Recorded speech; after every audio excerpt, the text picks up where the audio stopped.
Bonjour chers traders et bienvenue dans cette nouvelle vidéo YouTube. Aujourd'hui dans cette vidéo je m'apprête à vous donner mes meilleurs secrets que j'ai pu acquérir avec l'expérience qui m'ont permis donc de mettre mes émotions de côté avant de prendre une position en trading. Dès la fin de cette vidéo vous allez donc pouvoir appliquer ces conseils, ces secrets que je vais vous donner donc pour contrôler vos émotions en trading. Donc je te conseille vraiment de prendre de quoi noter avant de continuer cette vidéo et de bien la regarder en entièreté car elle sera pleine de bénéfices et surtout les détails seront hyper importants à comprendre. Rapidement, si tu es toujours pas abonné à ma chaîne YouTube, je t'invite à le faire, ça sera que bénéfique pour toi, ça te prend 2 secondes et ça me permet donc de faire grandir la chaîne. Si jamais le contenu te plaît aussi, je t'invite à lâcher ton plus gros pouce bleu et si jamais tu as toute autre question concernant quoi que ce soit par rapport à la vidéo, n'hésite pas à me le faire parvenir en commentaire de cette vidéo, ça me fera plaisir de te répondre. Allez, c'est parti pour le vif du sujet. Le premier conseil que je vais te donner, c'est d'éviter de rester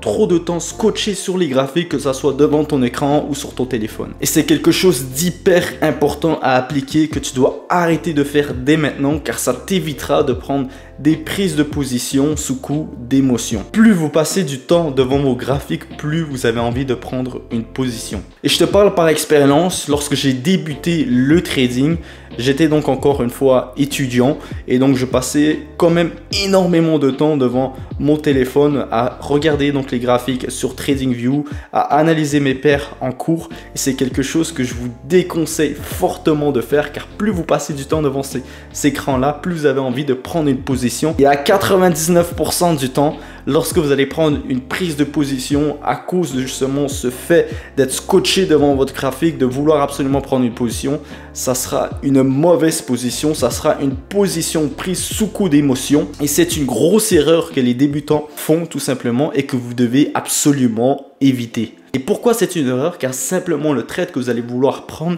n'est pas travaillé, c'est-à-dire que vous n'avez pas fait d'analyse technique fondamentale, vous ne savez pas comment vous allez gérer cette position, comment vous allez la manager, etc. C'est tout simplement un trade pris sous coup d'émotion et c'est ce qui vous amène donc à des pertes et à des stop-loss touchés pour absolument rien et ça vous amène simplement à une mauvaise psychologie. Donc mon conseil pour tout simplement éviter un peu ce phénomène d'être scotché à ces graphiques et de vouloir prendre une position, c'est de tout simplement préparer donc ces trades d'avance. Personnellement, moi je fais vraiment ma grosse analyse technique durant les week-ends sur les paires de devises que je trade ou sur mes paires d'indices boursiers, que ce soit le Dow Jones, le Nasdaq, Gold, peu importe. La grosse analyse technique que je le fais durant le week-end.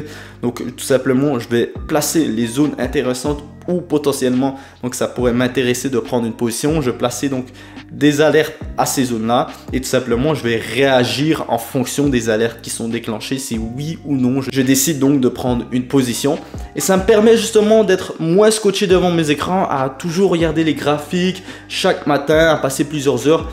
Honnêtement, je passe que quelques minutes tous les jours à regarder mes graphiques juste pour faire une petite mise à jour.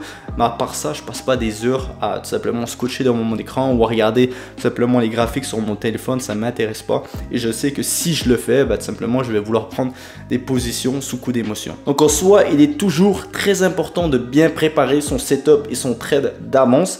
C'est-à-dire de savoir où est-ce que vous aimeriez potentiellement prendre cette position, où est-ce que vous allez placer votre stop loss et votre TP et pourquoi est-ce que vous allez décider de les placer à ces endroits-là. Comment est-ce que vous allez donc manager cette position-là? Quels risques est-ce que vous allez mettre derrière cette position? Ce sont toutes des questions que vous devez vous poser avant même de prendre une position. Le deuxième conseil que je vais vous donner, c'est simplement d'avoir un journal de trading. Ça peut avoir l'air tout con, mais je vous garantis que si vous appliquez le conseil que je vais vous donner par rapport au journal de trading, vous allez vraiment commencer à avoir des résultats plus positifs. Vous allez vraiment commencer à éviter de faire des erreurs à coup d'émotion tout simplement. Et c'est l'erreur de 90% des traders qui vont débuter donc en trading, c'est-à-dire qu'ils vont prendre des positions et vont tout simplement faire comme si absolument rien ne s'était passé.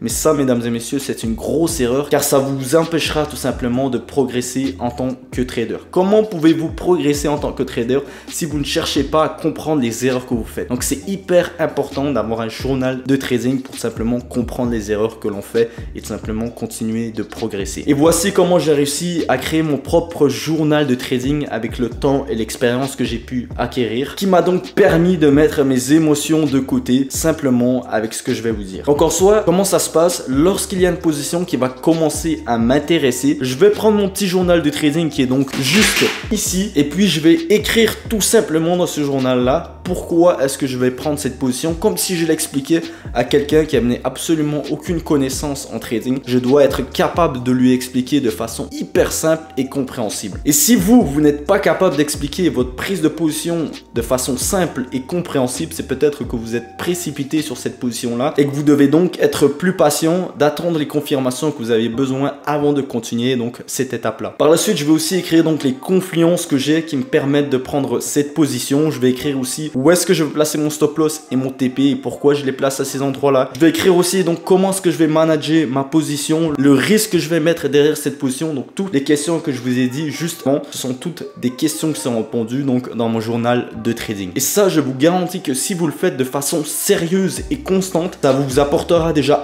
beaucoup plus de confiance parce que vous allez comprendre pourquoi est-ce que vous allez prendre cette position. 2, ça vous permettra d'éviter de prendre des positions débiles à coup d'émotion. Et troisièmement, vous n'allez pas être impacté émotionnellement car vous avez bien préparé votre trade, vous avez bien respecté votre plan de trading. Et si jamais la position n'est pas gagnante, ça ne vous fera ni chaud ni froid. Le troisième et dernier conseil qui est pour moi hyper important, c'est d'être prêt mentalement. Comme vous le savez, le mental est quelque chose d'hyper important en trading. Il est important donc d'avoir un bon mental et je vais vous expliquer pourquoi. Alors ce que je veux que vous compreniez par rapport au mental en trading, c'est d'être capable tout simplement d'accepter de perdre en trading et d'être capable de comprendre les erreurs et tout simplement d'évoluer en fonction de ces erreurs là pour devenir un meilleur trader. Personne n'aime perdre, on préfère tous gagner, mais avant de pouvoir gagner des positions, il faut être capable d'accepter de les perdre et de progresser tout simplement en fonction de ces erreurs. Et comme vous le savez et je le répète tout le temps, en trading, il n'y a pas une stratégie gagnante avec un taux de réussite à 100%. Même les plus gros hedge funds au monde vont avoir des semaines qui sont donc perdantes. Ils vont peut-être avoir aussi des mois qui sont donc perdants et c'est quelque chose qui est normal en trading. Et maintenant, vous allez peut-être me demander, oui, mais Henri, comment est-ce que je peux être prêt donc à perdre mentalement? Et ça, c'est une excellente question. Vous savez, en trading, on ne peut jamais être sûr d'où le prix va aller tout simplement.